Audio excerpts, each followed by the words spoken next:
Hello বন্ধুরা, সবাইকে welcome জানিয়ে আজকে আবারও একটি নতুন ভিডিও নিয়ে হাজির হয়ে গেলাম।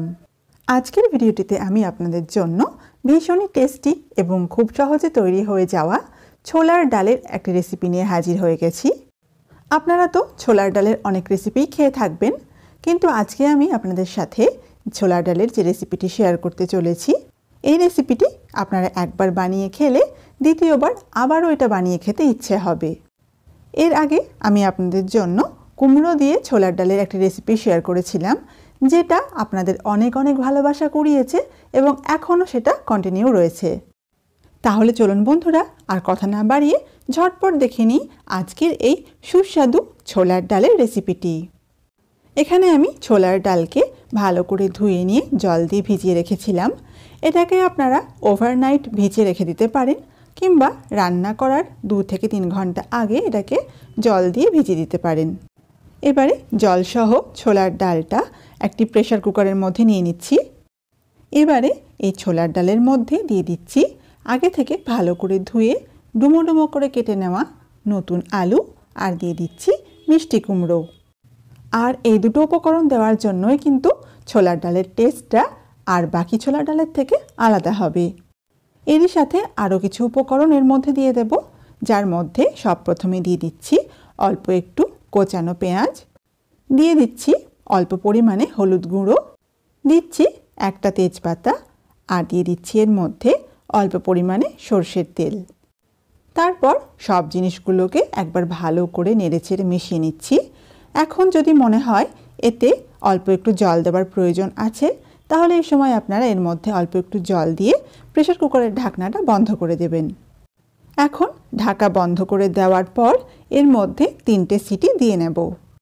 গ্যাসে একটি কড়াই বসিয়ে দিয়ে তার মধ্যে দিয়ে দিচ্ছি বেশ খানিকটা পরিমাণে সর্ষের তেল। তেলটা গরম হয়ে এলে এর মধ্যে দিয়ে দেব এলাচ আর দারুচিনির ফোড়ন। তারপর এটাকে 1 মিনিট নাড়াচাড়া করে নিয়ে এর মধ্যে দিয়ে দেব আগে থেকে কুচিয়ে রাখা পেঁয়াজ। গ্যাসের মিডিয়াম টু লো ফ্লেমে পেঁয়াজটাকে নাড়াচাড়া করে বেরেস্তা বানিয়ে নিতে হবে, বা এটাকে লাল লাল করে ভেজে তুলে নিতে হবে। এখানে দেখুন পেঁয়াজটা এখন অনেকটা গাঢ় রঙের হয়ে গেছে।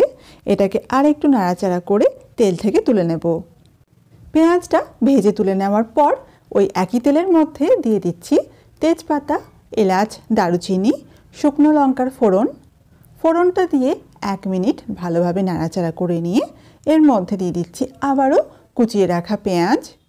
এখন পেঁয়াজটাকে নাড়াচাড়া করে আধ ভাজা করে নিচ্ছি। এখানে পেঁয়াজটাকে আমি পুরোপুরি ভাজবো না, এটা আধ ভাজা হলে মশলার স্বাদটা বেশি ভালো হবে। এখন পেঁয়াজগুলোকে তেল থেকে একপাশে সরিয়ে নিয়ে বাকি তেলের মধ্যে দিয়ে দিচ্ছি আগে থেকে বেটে রাখা আদা রসুন বাটা। আর এই আদা রসুনটাকে কাঁচা গন্ধ চলে যাওয়া অবধি ভালোভাবে তেলের মধ্যে কষিয়ে নেব। এই আদা রসুনের থেকে কাঁচা গন্ধ চলে গেলে এর মধ্যে পেঁয়াজটাকে অ্যাড করে দেব। এখন এর মধ্যে কিছু বেসিক গুঁড়ো মশলা অ্যাড করে দেব। গুঁড়ো মশলা দেওয়ার আগে গ্যাসের ফ্লেম একদম কমিয়ে নিতে হবে, নইলে মশলাটা পুড়ে যেতে পারে। এই গুঁড়ো মশলাগুলোর মধ্যে আছে জিরে ধনে গুঁড়ো, 2 রকমের লঙ্কা গুঁড়ো, আর আছে নুন। গুঁড়ো মশলাগুলো দিয়ে এর মধ্যে সঙ্গে সঙ্গে অল্প পরিমাণে গরম জল দিয়ে দিলাম। তারপর এটাকে ঝটপট একবার মিশিয়ে নিচ্ছি। আর এরই সাথে এর মধ্যে একদম অল্প পরিমাণে দিয়ে দিচ্ছি হলুদ গুঁড়ো। তারপর সব কিছু খুব ভালোভাবে নেড়ে চেড়ে এর থেকে কাঁচা গন্ধ চলে যাওয়া অবধি এটাকে ভালো করে কষিয়ে নেব। এখানে আপনারা দেখতেই পাচ্ছেন মশলা থেকে তেলটা সেপারেট হয়ে গেছে। এবারে এর মধ্যে আগে থেকে সেদ্ধ করে নেওয়া ছোলার ডাল আর কুমড়ো আলুটা দিয়ে দেব। তারপর গ্যাসের ফ্লেমটা মিডিয়াম করে দিয়ে সব জিনিসগুলোকে মশলার সঙ্গে খুব ভালোভাবে মিশিয়ে নেব। এই রেসিপিটি যেরকম বানানো ভীষণই সহজ, সেই রকমই এর স্বাদও কিন্তু অন্যান্য ডালের রেসিপির থেকে একদমই আলাদা। সব জিনিসগুলোকে খুব ভালোভাবে নেড়ে চেড়ে মিশিয়ে নিচ্ছি। আর এর মধ্যে যে কুমড়ো আলুটা আছে সেটাকে খুন্তির সাহায্যে একটু গলিয়ে দিচ্ছি। এইভাবে কুমড়ো আলুটাকে যদি একটু ঘেঁটে দেওয়া হয় তাহলে ডালটা খেতে একটু বেশি ভালো লাগে। এইভাবে এটাকে 5 মিনিট হালকা আঁচে খুব ভালোভাবে কষিয়ে নিচ্ছি। আর এই সময় আপনারা একটু নুন ঝালটা চেক করে দেখে নেবেন, যদি প্রয়োজন হয় তাহলে এই সময় আপনারা দিয়ে দেবেন। এরকম ছোলার ডালে আমার একটু জিরের গুঁড়োটা খেতে বেশি ভালো লাগে, সেই জন্য আমি এটা দিয়ে দিলাম। আপনাদের প্রয়োজন না হলে এটাকে স্কিপ করতে পারেন। এই ডালের টেস্টটাকে ব্যালেন্স করতে এর মধ্যে দিয়ে দিচ্ছি অল্প পরিমাণে চিনি। এইভাবে ডালটা কষানোর সময় দেখবেন কুমড়োটা একদম গলে গলে গেছে। এর অবস্থায় এর মধ্যে যদি আপনারা মনে করেন যে গরম জল দেওয়ার দরকার আছে তাহলে দিতে পারেন।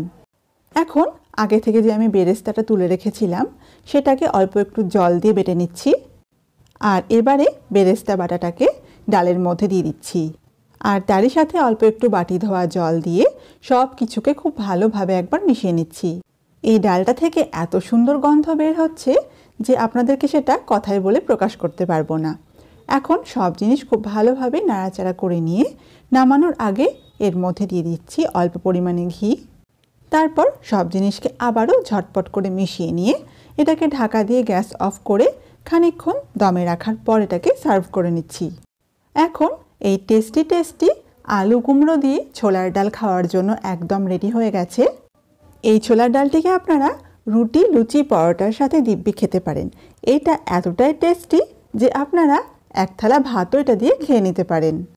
তাহলে বন্ধুরা, আমার আজকের এই সহজ ভিডিওটি যদি ভালো লেগে থাকে তাহলে ভিডিওটিকে অবশ্যই লাইক, শেয়ার, কমেন্ট করতে ভুলবেন না। আর এখনও পর্যন্ত যেসব বন্ধুরা চ্যানেলটিকে সাবস্ক্রাইব করেননি তারা অবশ্যই চ্যানেলটিকে সাবস্ক্রাইব করে পাশে থাকা বেল আইকনে ক্লিক করতে একদম ভুলবেন না। আজকের মতো এখানেই বিদায় নিচ্ছি বন্ধুরা। সবাই খুব ভালো থাকবেন এবং সুস্থ থাকবেন।